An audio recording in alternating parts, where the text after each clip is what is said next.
आप देख रहे हैं मिरर मीडिया। मैं हूं आपके साथ चंद्र सिंह। स्वागत है आपका खबर अब तक में। चलिए रुक करते हैं अब तक की सुर्खियों पर।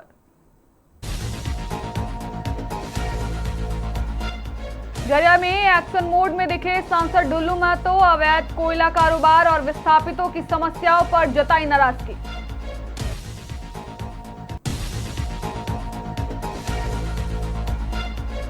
जरूरतमंद विस्थापित को मिला ई रिक्शा। मेयर और विधायक ने बढ़ाया सहयोग का हाथ।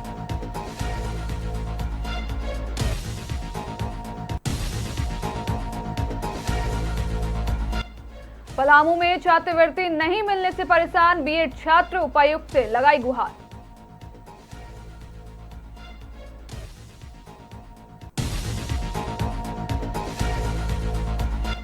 हजारीबाग के बिसाय जंगल में नाग आकृति को लेकर उमड़ी आस्था। दर्शन के लिए जुट रहे श्रद्धालु।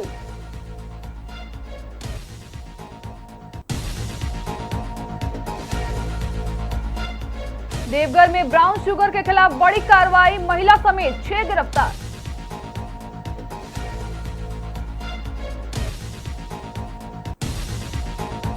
अब खबरें विस्तार से। झरिया के गनुड़ी ओपी क्षेत्र के कथित अवैध कोयला कारोबार और पीड़ित परिवारों की शिकायतों को लेकर भाजपा सांसद ढुल्लू महतो गुरुवार को एक्शन मोड में नजर आए। उन्होंने थाना परिसर पहुंचकर न्याय की गुहार लगा रहे लोगों की समस्याएं सुनी और संबंधित अधिकारियों से बातचीत कर जल्द न्याय दिलाने का आश्वासन दिया। इसके बाद सांसद ने घनुड़ी के कुम्हारपट्टी इलाके का दौरा कर विस्थापित परिवारों से मुलाकात की। लोगों की समस्याएं सुनने के बाद उन्होंने बीसीसीएल के महाप्रबंधक से फोन पर बात कर नाराजगी जताई और विस्थापितों की समस्याओं के शीघ्र समाधान की मांग की। मीडिया से बातचीत में सांसद ने प्रशासन और राज्य सरकार पर निशाना साधते हुए कहा कि अवैध गतिविधियों पर नियंत्रण और जन समस्याओं के समाधान में अधिकारी गंभीरता नहीं दिखा रहे हैं। उन्होंने कहा कि झरिया क्षेत्र में विस्थापितों की समस्याएं लगातार बढ़ रही है, जिनके समाधान के लिए ठोस कदम उठाने की जरूरत है। देखिए, सारे महिला लोग आइए इधर। यहाँ भी लगभग 200-500 महिला सब जमा है अभी यहाँ पे। धनुआडी कुम्हारपट्टी हम लोग अभी आए हुए हैं। यहाँ पे एक रास्ता रोड गया, देख लीजिए रोड है ना। ये रोड बीसीसीएल का कोई यूज नहीं है, सिर्फ कोयला चोरी करने के लिए जो आउटसोर्सिंग वाले और यहाँ के माफिया लोग, जो यहाँ के अपने आप को बहुत ज्ञान बांटने वाले लोग मिलकर और भ्रष्ट प्रशासन मिलकर कोयला चोरी करवाने के लिए रोड खोला गया है, जो कि पूरे गांव के लोग परेशान है। डीआरडीए के तहत जो इन लोगों का नाम लिस्टेड होना चाहिए, इस लोगों लिस्ट में नाम भी नहीं है और गांव को प्रत्येक दिन वो भी गिरा रहा। देख लीजिए, आग यहाँ पे बिक रहा है, यहाँ पे लोग त्रस्त है। इसका डीसी साहब संज्ञान में ले, इसको अति शीघ्र इसका समाधान करे। जनसेवा और सामाजिक सरोकार की मिसाल पेश करते हुए धनबाद के मेयर संजीव सिंह और झरिया विधायक रागिनी सिंह ने बेलगड़िया टाउनशिप के एक जरूरतमंद विस्थापित परिवार की मदद की। दोनों जनप्रतिनिधियों ने सहयोग से बेलगड़िया निवासी शंभू प्रसाद वर्मा को ई रिक्शा उपलब्ध कराया गया, जिससे उनके लिए रोजगार का नया रास्ता खुल गया है। आर्थिक रूप से कमजोर शंभू प्रसाद वर्मा योजना के तहत जमा की जाने वाली पूरी राशि का इंतजाम नहीं कर पा रहे थे। ऐसे में मेयर और विधायक ने आर्थिक सहयोग कर उन्हें योजना का लाभ दिलाया। ई रिक्शा मिलने के बाद शंभू प्रसाद ने खुशी जताते हुए दोनों जनप्रतिनिधियों का आभार व्यक्त किया। उन्होंने कहा कि इस मदद से उनके परिवार को आत्मनिर्भर बनने की नई उम्मीद मिली है। वहीं मेयर संजीव सिंह ने कहा कि विस्थापित परिवारों को स्वरोजगार से जोड़कर आत्मनिर्भर बनाना उनकी प्राथमिकता है।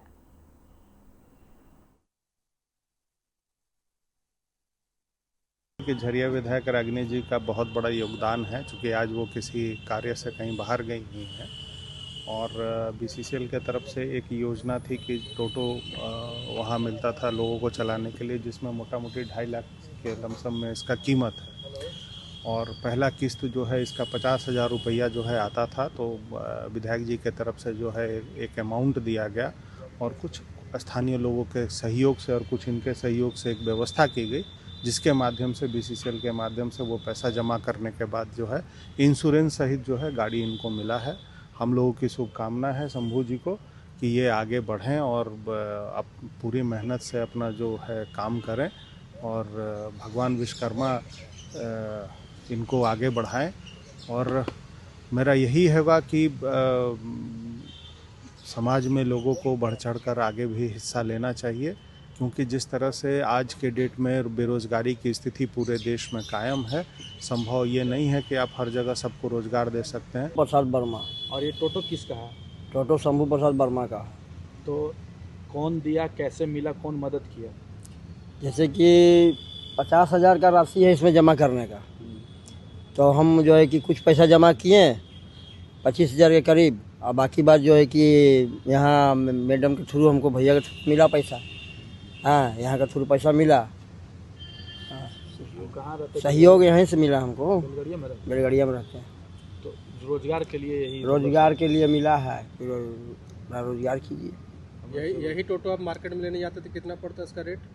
मार्केट में तो जो है कि अंदाजा 1,25,000 लाख पार कर 2,25,000। ये आपको 50,000 में? आपके घर में हाँ, कमाने का- 50,000 आपके घर में जो का पैसा आता है, अर्निंग जो कर रहे हैं, वो यही एक जरिया है आपका। यही जरिए है, अभी शुरुआत है ये जरिए। भैया ने मदद किया है तो आपका हाँ, भैया मदद किए है। हाँ, क्या कहिएगा संजीव भैया और विधायक मैडम के लिए? जिनके द्वारा आपको सहयोग किया जा रहा है। ये कहेंगे कि भगवान करे इनका जो है कि उन्नति होते रहे, आगे बढ़े। इनका सहयोग से सब जो है कि झरिया वासी, धनबाद वासी। छात्रवृत्ति भुगतान में देरी से परेशान पलामू के विभिन्न बीएड कॉलेजों के ओबीसी छात्र छात्राओं ने समाहरणालय पहुंचकर उपायुक्त से न्याय की मांग की है। छात्रों का आरोप है कि सरकार द्वारा केवल 40% ओबीसी विद्यार्थी को छात्रवृत्ति दी गई है, जबकि 60% छात्र अब भी लाभ से वंचित हैं। छात्रों ने बताया कि सत्र 2024-25 की छात्रवृत्ति नहीं मिलने से उनकी पढ़ाई प्रभावित हो रही है। कॉलेज प्रबंधन लगातार फीस जमा करने का दबाव बना रहा है, जिससे कई छात्र आर्थिक और मानसिक परेशानी झेल रहे हैं। छात्रों का कहना है कि वे छात्रवृत्ति के भरोसे अपनी पढ़ाई जारी रखते हैं, लेकिन राशि नहीं मिलने से अब पढ़ाई छोड़ने की नौबत आ गई है।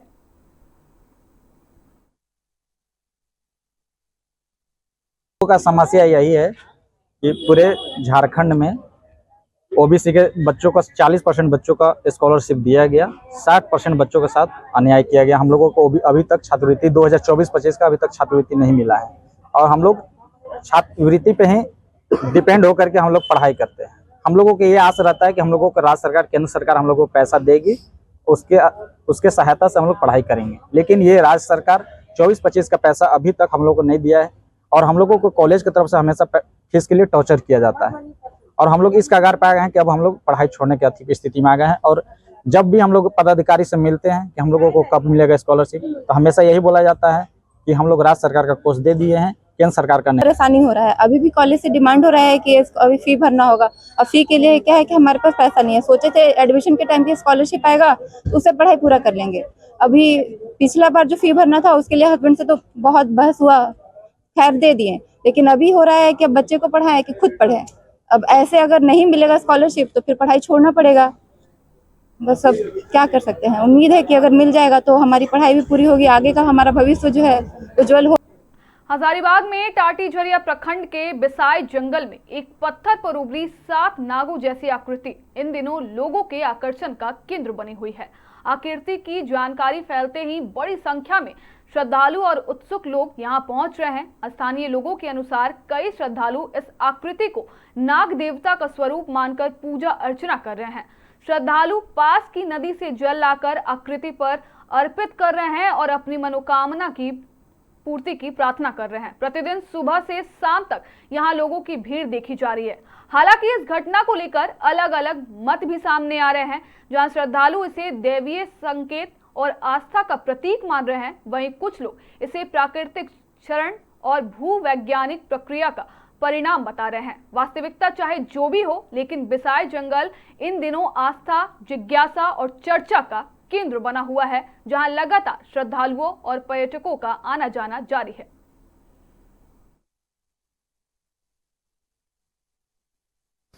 मेरा नाम अशोक किस्को है और यहाँ बिसाई के हम रहने वाले हैं। यहाँ पे आकृति ये कुछ ही दिनों से मतलब दिखाई दिया है, पहले नहीं था यहाँ पे। तो हम लोग कोशिश करेंगे कि यहाँ पे एक बैठक रखेंगे और बैठक रखने के बाद यहाँ पूजा पाठ हम लोग शुरू करेंगे। नहीं, ऐसा दिखाई नहीं दिया था यहाँ पे। हम लोग कई बार यहाँ से गुजरते थे, नदी के लिए यहाँ से जाते थे। यहाँ से नदी नज़दीक में ही है, नदी है, वहाँ पे कई बार हम लोग नहाने के लिए जाते थे, मगर ये दिखाई नहीं देता था हम लोग को। परिचय क्या हुआ? मेरा नाम अशोक किस्को है और ग्राम बिसाय, पोस्ट टाटी झरिया और पंचायत भी टाटी झरिया, जिला हजारीबाग। नशे के कारोबार के खिलाफ चलाए जा रहे अभियान के तहत देवघर पुलिस को बड़ी सफलता मिली है। जसीडीह थाना क्षेत्र में छापेमारी कर पुलिस ने ब्राउन शुगर की खरीद बिक्री में संलिप्त एक महिला समेत 6 आरोपी को गिरफ्तार किया है। कार्रवाई के दौरान 76.19 ग्राम ब्राउन शुगर, 63,000 रुपए नगद और 6 मोबाइल फोन बरामद किए गए हैं। पुलिस को सूचना मिली थी कि जसीडीह स्टेशन के समीप कुछ लोग नशीले पदार्थों की खरीद बिक्री की तैयारी कर रहे हैं। सूचना के सत्यापन के बाद विशेष टीम का गठन कर छापेमारी की गई, जिसमें सभी आरोपियों को गिरफ्तार कर लिया गया। पूछताछ में खुलासा हुआ है कि आरोपी रेल और अन्य मार्गों से ब्राउन शुगर लाकर देवघर के विभिन्न इलाकों में सप्लाई करते थे। गिरफ्तार आरोपियों में गुल मोहम्मद उर्फ चाचा, रवि झा, बबलू चौधरी, अजय कुमार मत्था, खुशबू देवी और इस्माइल अंसारी उर्फ राजू खान शामिल है। पुलिस ने एनडीपीएस एक्ट समेत विभिन्न धाराओं के तहत मामला दर्ज कर पूरे नेटवर्क की जांच शुरू कर दी है। साथ ही नशे के कारोबार से जुड़े अन्य लोगों की तलाश जारी है।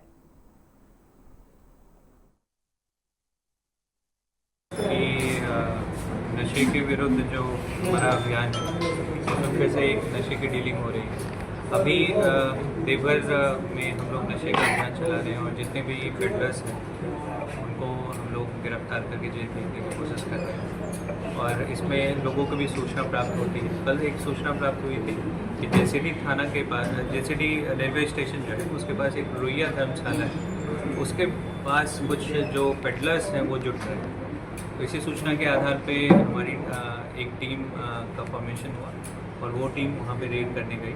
तो उस टीम ने नज़र रखा और फिर देखा कि वहाँ पे 2 लोग बाहर से आए हुए हैं। एक जिसमें गुल मोहम्मद जो सरगना का है, वो जामतारा का रहने वाला है, और एक इस्माइल अंसारी है, वो करौं का रहने वाला है। ये लोग ट्रेन से आए और वहाँ पे ये ब्राउन शुगर डिलीवर करने के लिए आए थे और उनके बदले इनको उस समय पे 63,000 रुपये ये लोग नकद देने वाले थे और पैसा बाद में देने वाले थे। तो हमने इनको ट्रांजैक्शन करते हुए रंगे हाथ गिरफ्तार किया है। इसमें 6 लोगों की गिरफ्तारी हुई है, जिसमें सरगना गुल मोहम्मद और इस्माइल अंसारी है, और 76.19 ग्राम 76 ग्राम्स ब्राउन शुगर की बरामदगी हुई है। इसमें जो एक महिला भी है, खुशबू देवी, जो गिदनी की रहने वाली है, और इसका पति जो है सिकंदर मेहता, ये पुराना पेडलर रहा है, ये जेल भी जा चुका है। इसके विरुद्ध पेटे एनडीपीएस में हम लोगों ने प्रपोजल भी सबमिट किया है। उसके बाद से वो घर पे रह के अपनी वाइफ से ये काम करवाने लगा था, तो उसकी भी गिरफ्तारी। रांची में नेता प्रतिपक्ष बाबूलाल मरांडी ने प्रेस वार्ता में प्रधानमंत्री नरेंद्र मोदी के 12 वर्षों के कार्यकाल की सराहना करते हुए इसे सेवा, विकास और सुशासन का दौर बताया। उन्होंने कहा कि चुने गए प्रधानमंत्री के रूप में नरेंद्र मोदी के 4,400 दिन पूरे हो चुके हैं और इस दौरान देश ने कई ऐतिहासिक उपलब्धियां हासिल की है। मरांडी ने कहा कि पिछले 12 वर्षों में 25 करोड़ लोगों को गरीबी रेखा से बाहर निकालने का काम किया गया। उन्होंने कहा कि प्रधानमंत्री मोदी सत्ता नहीं बल्कि सेवा की भावना से कार्य कर रहे हैं। देश के बुनियादी ढांचे, रेल नेटवर्क और सीमावर्ती क्षेत्रों के विकास में उल्लेखनीय प्रगति हुई है। उन्होंने कहा कि श्रीनगर तक ट्रेन पहुंचाना, नॉर्थ ईस्ट का तेजी से विकास, अनुच्छेद 370 की समाप्ति और 3 तलाक पर रोक जैसे फैसलों ने देश को नई दिशा दी है।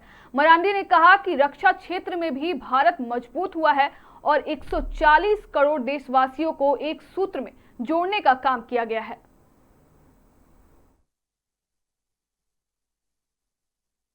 देश के प्रधानमंत्री नरेंद्र मोदी जी का जो चुने हुए प्रधानमंत्री का जो कार्यकाल 4,399 दिन कल पूरा हो गया, और उसके पीछे बाकी जितने भी जो प्रधानमंत्री रहे चुने हुए, अब नेहरू जी का जो कालखंड रहा है, अंतरिम गवर्नमेंट रही है, वो तो जनता के द्वारा चुने हुए को नहीं बना है। एक प्रकार का वो एडवोकेजम होता है, दल और बाकी ने बना दिया, लेकिन चुने हुए प्रधानमंत्री के हो 4,399 दिन पूरा करके आज मैं कह सकता हूं कि 4,400 दिन आज पूरा हो। कहने का अर्थ है कि इन 12 वर्षों में देश के प्रधानमंत्री नरेंद्र मोदी जो देश में विकास और देश की जनता का विश्वास और साथ ही गरीब कल्याण योजना, अगर इसकी फहरिस्त को आप देखेंगे वो लंबी है।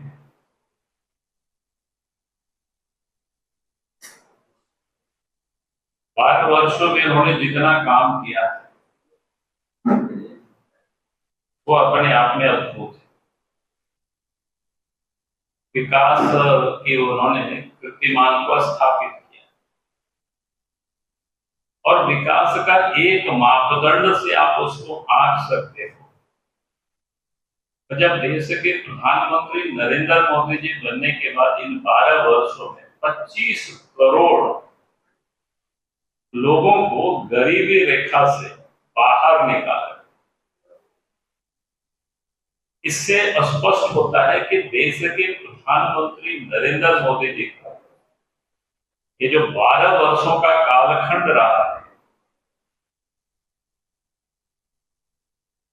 ये कोई सत्ता के लिए नहीं बल्कि सेवा का, वो साधना का, तपस्या का वो एक प्रकार से कालखंड। राष्ट्रीय जनता दल के संस्थापक और बिहार के पूर्व मुख्यमंत्री लालू प्रसाद यादव का 1989वां जन्मदिन धनबाद में उत्साह और हर्षोल्लास के साथ मनाया गया। धनबाद के सर्किट हाउस में आयोजित कार्यक्रम में टुंडी विधायक मथुरा महतो, राजद जिला अध्यक्ष सहित पार्टी के कई पदाधिकारी और कार्यकर्ता मौजूद रहे। इस अवसर पर केक काटकर लालू प्रसाद यादव के स्वस्थ, दीर्घायु और सक्रिय जीवन की कामना की गई। कार्यक्रम में वक्ताओं ने कहा कि लालू प्रसाद यादव ने हमेशा गरीबों, दलितों, पिछड़ों और वंचित वर्गों के अधिकारों की लड़ाई लड़ी है। उन्होंने सामाजिक न्याय की राजनीति को नई दिशा देने का काम किया और समाज के अंतिम व्यक्ति को मुख्य धारा से जोड़ने का प्रयास किया। नेताओं ने उनके राजनीतिक और सामाजिक योगदान को याद करते हुए कहा कि उनके विचार आज भी करोड़ों लोगों को प्रेरित कर रहे हैं। इस दौरान कार्यकर्ताओं ने खुशी का इजहार करते हुए एक दूसरे को मिठाइयां खिलाई और लालू प्रसाद यादव के समर्थन में जमकर नारे लगाए।